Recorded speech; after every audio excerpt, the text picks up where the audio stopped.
Okay, in our last video, we talked about the internal factors, our internal personal needs or wants that drive us, that can relate to in some way that a position or career path can fulfill in us. And that is what is going to motivate us and create engaged effort in our task or in our job or career path. So let's look at the external factors. That means basically, what is it that the job itself, the actual position or the career path, the series of jobs that await in the future, that drive you, that meet the internal need or want that you have at this point in time in your career, or that you recognize that you will need to be fulfilled. So again, that it motivates you and creates that level of engaged employment. So we're going to focus on, like I say, the independent variables out there, the factors that the job force, that the job environment can offer.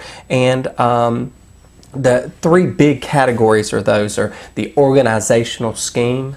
That is how your team structure, how your reporting structure is, the level of autonomy you have versus how closely you're overseen in the employment. The social factors, that is how the position itself or your duties are seen by others. So again, how others see you in the position, your ability to interact with others. Are you isolated, or are you a person who can deal openly with customers, clients, co-workers, etc. And then the leadership structure. What is it like? What type of position are you in? Does it have leadership responsibilities? What is your, again, relationship or leadership structure like with direct reports or subordinates? And likewise, the individuals who are leaders to you.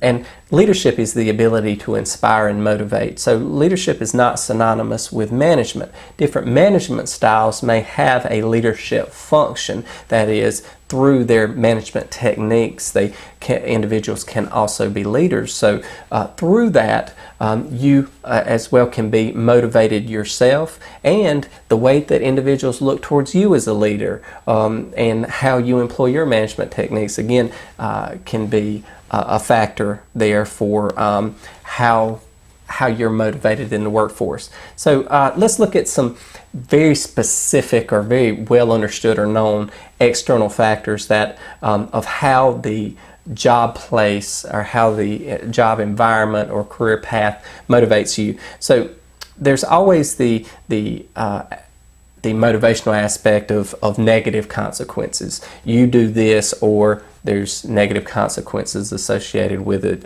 You're fired, right? And then there's the converse of that, the other side, that is, if you do extremely well, we'll give you more benefits, more resources for your efforts. Now, somebody like this maybe in sales or sales commissions or bonuses or things like that are common, but also that if you do well, you'll move up, you'll get more money.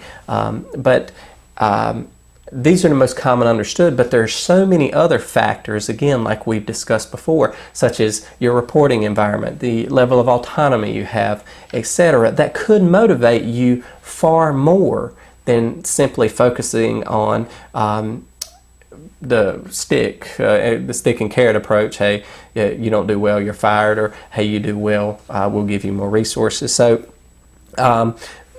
work-life balance is a huge one. The ability, if you get your work done, to be done with that project, to cut off, to leave early, to be able to balance your work with your personal life, if your personal life, the time with friends and family or outside of the workplace, means so much to you.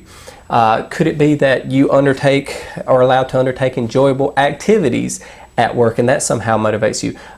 Musicians, it's an enjoyable activity for them generally. Now, does it require engaged practice again? Yes, but it's this environment, the ability to undertake or do what they love, that causes them to practice so hard, to be engaged in a constant effort to improve what they do. Okay, so yeah, the enjoyment activity. Your reporting structure. Do you have autonomy, or is there a strict hierarchical structure in place, and how do you respond to that structure? Recognition. Okay, is there an award system or some level of notoriety that comes along with what you've achieved, right? Are you the salesperson of the month, employee of the month? Are you, in some way, is your name attached to the work so you get the recognition associated with it?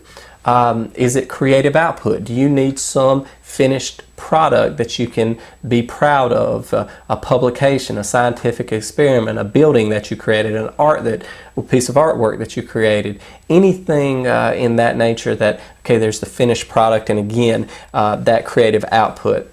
Your ability to move up. This is the most common of why people see career tracks, even when they're not totally motivated by their task or their reporting structure they don't particularly like or whatever.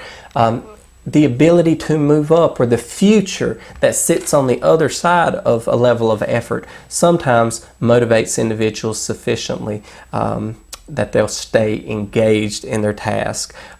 Team or group work assignments. Do you work individually? Do you work in groups or teams? And which one of these motivates you more highly, or which one is going to keep you engaged in the effort? And then purpose or mission, right? What you're trying to achieve. If the objectives that you have or your goals. This is super common, say, with entrepreneurs or say activists or in certain nonprofit type ventures, where it's the goal or objective and the understanding that you may never solve it, but the fact that you work towards it, or this goal or objective that you hope to achieve or hope to make an impact on in some way, continues to motivate you. So in summary, if you understand a position that's there or a career track that exists in a given career field, that you understand how those external factors, whether it's money, education benefits, health benefits, travel, time off, etc., how that company attempts to motivate you, and then understand what the work environment is like, the day-to-day structure, the overall environment, things like that, and how that will affect you, and understand the future potential of that position or future positions, the benefits, autonomy, recognition, etc., and how all these interplay along with your traditional understanding of additional resources, etc.